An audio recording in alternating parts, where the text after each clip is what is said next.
Welcome to part 2 of our segment on project management. In this segment we'll cover stakeholder analysis, work breakdown structures, activity definitions, durations, costs, and so forth.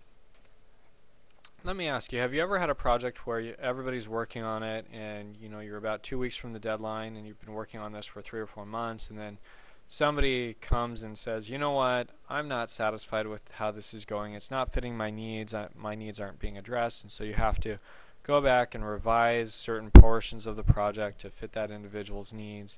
And you may still get in on time, but it's a lot of headache and hassle that you shouldn't have had to deal with. Well, generally, a stakeholder analysis was never done of the participants and who might be affected by the project. So starting off with using a stakeholder analysis, you focus on gaining the interests of those that are the potential parties that are involved with the project. So when I do a stakeholder analysis, I start off with the goal, clearly defining the goal of the project and what you need to accomplish. And then you can always go back, well, what is the goal, and fill out who the stakeholders are and what their interests are. There are others who, when they do a stakeholder analysis, they may include a couple other columns. One column might be a rating of buy-in level, and followed by how are you going a strategy to get buy-in from different people. Generally, that unless it's a complex or a highly political or volatile project, I'm not going to go that in depth. But I definitely always do at least the stakeholder and try and understand their interest. What's helpful for this also is if you decide to do a communications plan, that this is going to flow right into that very smoothly and very easily. So coming back to our project charter, I wanted to just touch base on this slide.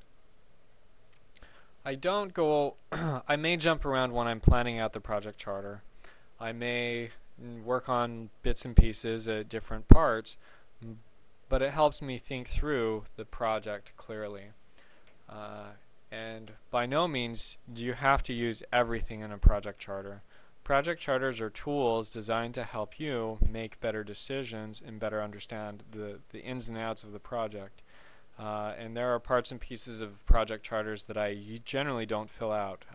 Generally, the personnel, I don't look at that factor unless it's a larger project and I have a better idea of who I may need to bring in.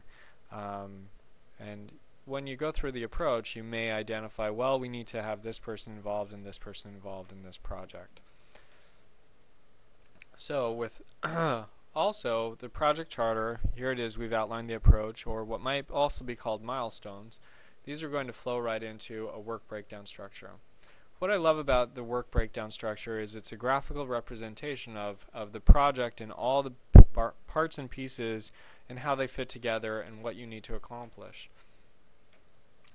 So if there's so you're able to see better and better understand the scope of the project. With the work breakdown structure, you can develop these. What I've resorted to using is Excel because when I originally tried to create one of these in Word, the page wasn't large enough. But with Excel, it's great because you've got this blank canvas that you can keep making bigger and bigger and bigger, and is able to zoom in and zoom out. Now this structure you can use. It's available in all of the Microsoft editions of Excel, I believe, in the latest 3 or 4 of them.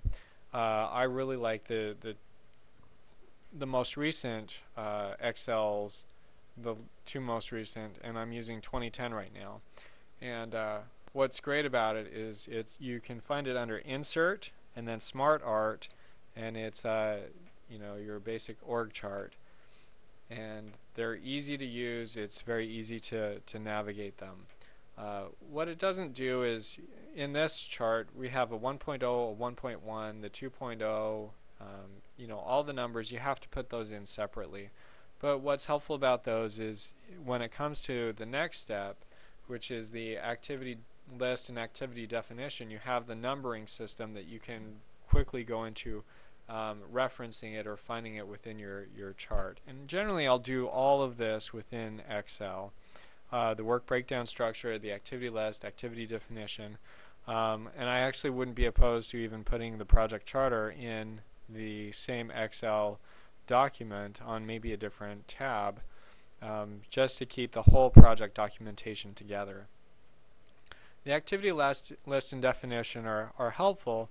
I don't know if you've ever been on a project where you're working on it and you've planned it out, kind of done an outline of what needs to happen, and then 3 or 4 months later you look at your outline and you may see a contracting company and you're like, huh, what did we mean by putting that there? I don't remember, and nobody can remember. Well, by doing an activity list and definition, you define the activity, giving 2 or 3 sentences or 4 or however much it's going to take to clearly define what that activity is there for and what you need to accomplish. So this is very helpful in just jogging memories and keeping everybody on the same page. What's great about this format using Excel is you can go into the next column, which is adding who the responsible person is to complete that activity. This also helps to identify what the gaps are and where you might need to find the right talent or develop the right talent to fulfill that activity. From there, we can build in duration and cost. And for duration, sometimes it's hard to say, well, how long is this really going to take? And you've also got, well, do I put one person on this, or do I put 2 people or 3 people, or it may only take half of a person's time or even 0.2% of a person's time. You know, all of these factors play into this. You may also have elements of, say for instance, something that needs to dry or cure or just wait over time. You know, packaging testing may sit outside for 2 years testing the packaging, and there's no progress that can really be made other than taking some readings or data on the packaging. So this helps map out how long is this going to take me, and then what is the cost associated with this.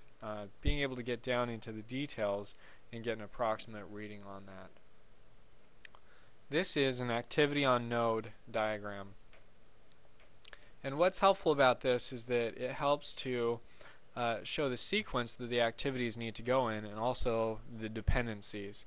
With this, you can see that there's a darker or a heavier arrow that goes from task A to E to F to G and then to the end. That represents what's called the critical path. The critical path is the longest path within the project.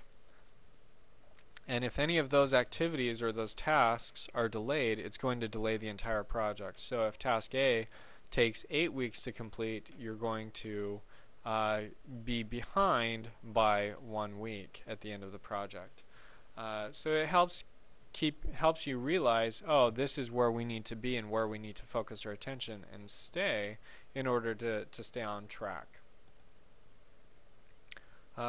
From that, you can develop a Gantt